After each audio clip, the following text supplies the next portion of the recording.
Odia creative channel को आपण मानक बहुत बहुत स्वागत। आज वीडियो रे बहुत ही लकी प्लांट ब्रह्मकमल फूल विषय चलते किसी जानिबा। तेबे चलते वीडियो टी को स्टार्ट करिबा। एठी होची गोटे ब्रह्मकमल गछ, ताकू लगेबा बहुत ही सहज। एठी देखंतु गोटे मो कुंड रे लागि छ हमर गोटे ब्रह्मकमल गछ। या 4 ରୁ 5 फुट पर्यंत बढ़ी थाए। देखो ब्रह्मकमल फूल या देखले आमर सब प्रकार मनस्कामना पूर्ण होता है।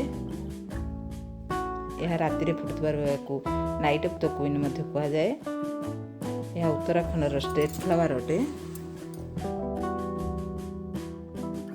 यह रातिर 7टा ରୁ 8टा भितर फुटिबा आरंभ होता है। सकाळ बेलू ये फूलटी मौली जाए। ये फूलटी देखा भारी सुंदर, बास्ना भी तार बहुत भल होता है।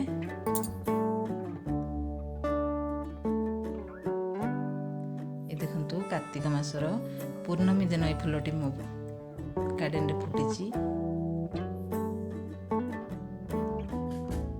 बहुत ही लकी फूल, लकी दिन रे फुटी मु बहुत खुशी।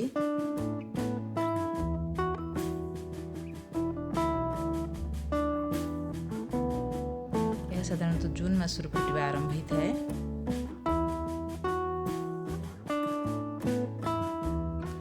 ये फूल गछटी को जदि घर ब्रह्मस्थान लगेबे ताने सब प्रकार घर वास्तुदोष दूर हो, घर सब प्रकार नेगेटिविटी दूर होता है। ये गोटे दैवी फूल, यार बास्ना मध्य बहुत सुंदर होता है। ये गछटी को लगेबा भारी सहज, कारण यार पत्र मध्य गछटी बंची जाए।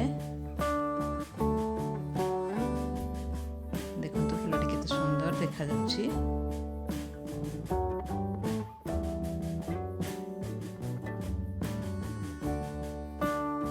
बहुत सारा फूल एका संगे फुटिबारु तार चतुर्दिग बास्ना रे महकी जाउछि।